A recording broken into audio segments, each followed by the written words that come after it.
We begin with a stunning news statement from Donald Trump out on the campaign trail last night when the former president said he would be the protector of women, quote, whether the women like it or not. The comments could backfire for Trump, who has faced decades of allegations of abuse from multiple women. And of course, it was the former president who placed 3 justices on the Supreme Court, which overturned Roe versus Wade, sending the question of abortion rights back to the states. Here's what Trump had to say.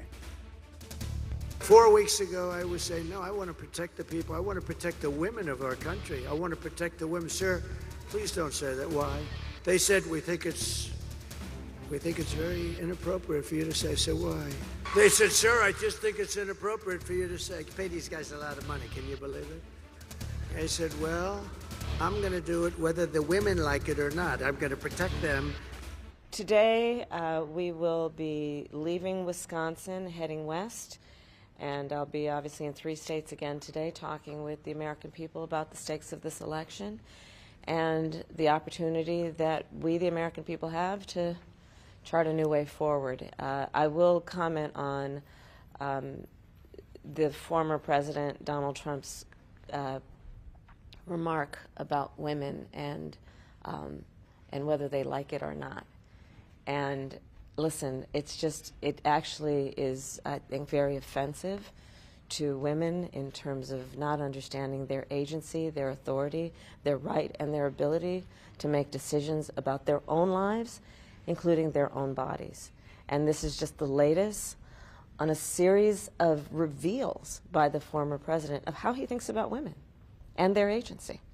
Whether he has said, as he has, that women should be punished for their choices, whether he has talked about his pride in taking away a fundamental right from women, whether it be how he has actually created a situation in America where now 1 in 3 women lives in a Trump abortion ban state and has legal restrictions on the right she rightly should have to make decisions about her own body. The other point I will refer to about in the last many hours is the Speaker's comments about the Affordable Care Act. Look, I've been saying throughout this campaign, be very clear that among the stakes in this election are whether we continue with the Affordable Care Act or not. It has been a part of Donald Trump's agenda for a very long time. He has made dozens of attempts to get rid of the Affordable Care Act. And now we have further validation of that agenda from his supporter, the Speaker of the House. And what that would mean for the American people is that insurance companies could go back to a time when they would deny you coverage for health insurance based on pre-existing conditions such as you being a survivor of breast cancer, asthma, diabetes. And what I know is that the American people, regardless of who they're voting for, know the importance of the Affordable Care Act, as it is also called Obamacare, in terms of expanding people's coverage to health care based on a fundamental principle that I hold deeply. Access to health care should be a right and not just a privilege of those who can afford it. So there's still a lot of work to do, but each day I think that there are also indications that we are receiving from my opponent that verify, validate, and reinforce the fact that, one, he is not going to be fighting for women's reproductive rights.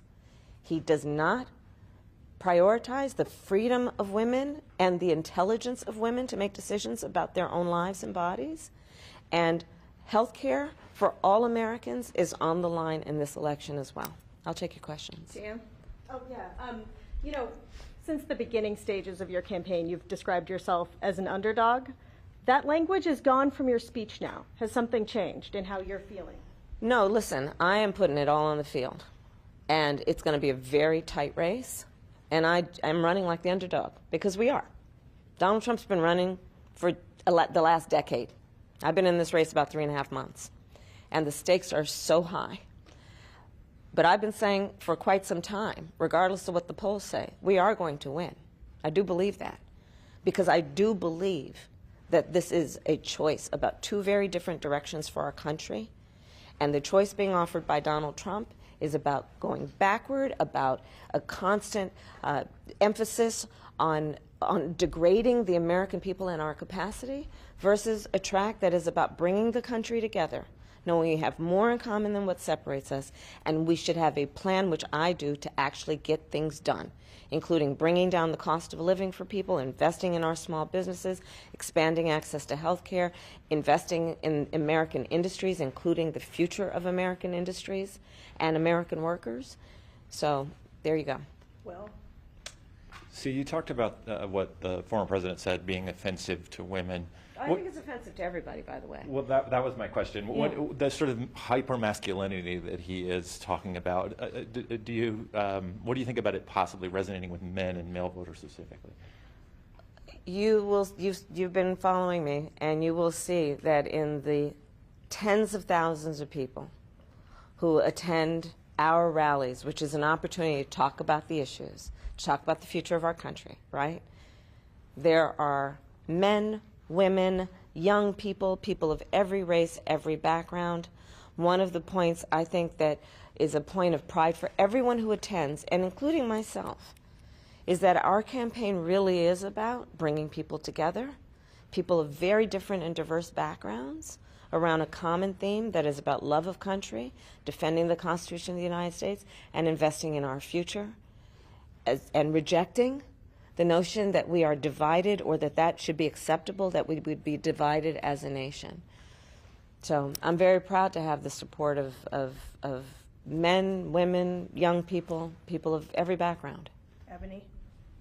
So we know we have 5 days unto the election. How are you going to continue to draw the contest with former President Donald Trump, specifically with the undecided voters, as the pool is really shrinking now? I will continue, as we will do today, as we did yesterday, and so on, to talk with people where they live.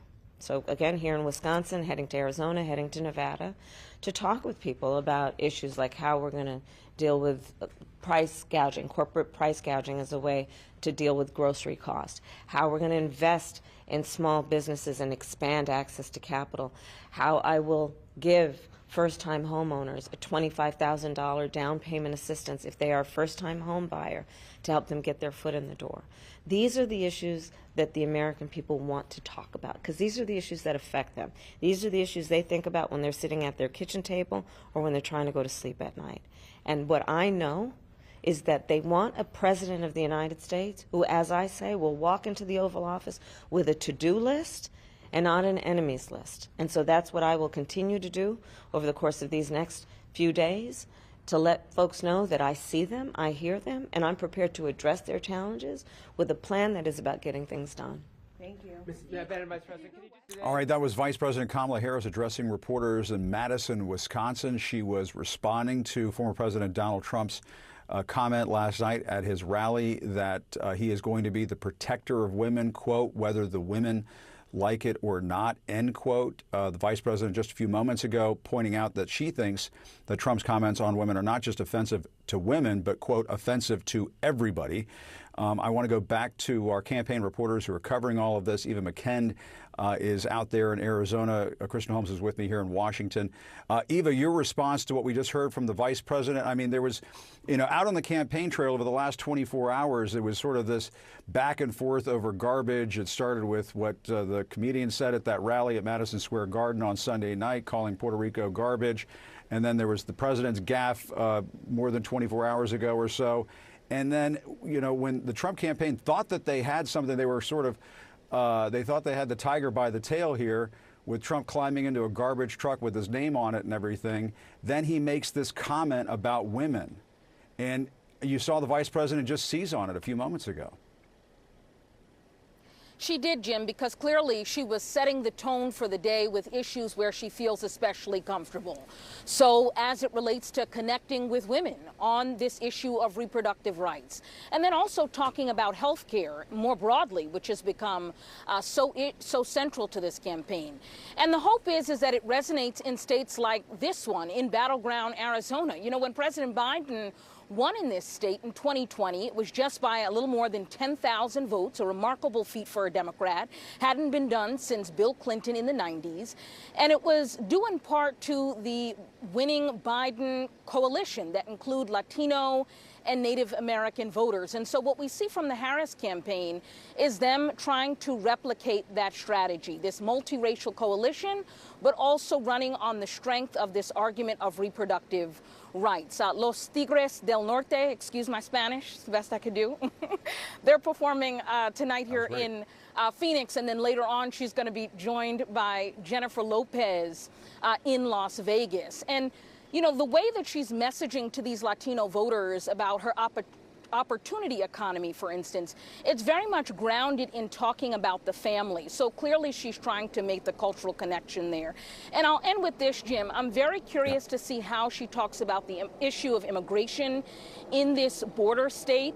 You know, she often pushes the bipartisan border enforcement bill that doesn't include a pathway to citizenship for undocumented immigrants in it. But you have immigrant organizers here on the ground that are canvassing for her, working on her behalf, and she'll have to speak to those communities as well. Jim?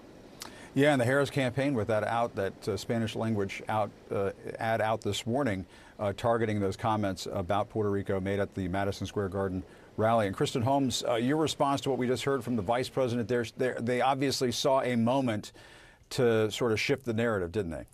Yeah, I mean, they saw the same moment that Donald Trump saw, right? I mean, for 3 days, we talked about the jokes that were told at that Madison Square Garden rally, the vile, racist jokes leading up to it. Then the narrative was flipped because Joe Biden had that gaffe referring to Trump supporters, however you want to break it down, as garbage. They seized on that. And now you're seeing Kamala Harris take to the press to reiterate the remarks that and repeat the remarks that Donald Trump said last night. I mean, there's a reason that they're all doing this. They want to amplify what the other side is saying. Kamala Harris wants anyone who wasn't paying attention last night to know exactly what Donald Trump said at that rally. The best way to do that isn't necessarily always just through social media and cutting clips, but also by holding a mini press conference in order to pay attention, to shine a light on those remarks. And as Eva said, a lot of this is reaching out to a place where they feel comfortable. They are still trying to secure as many women voters as they possibly can. Donald Trump has a problem with women. Kamala Harris has a problem with men. They are trying to get as many of their demographic that already support them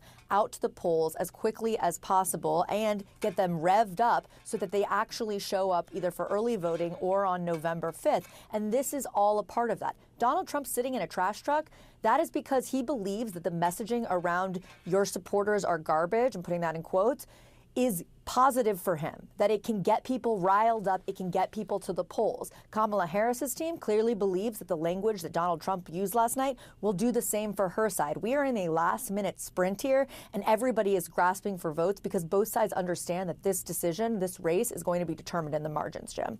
Yeah, it's very tight. All right, Eva McKen, Kristen Holmes, thanks so much.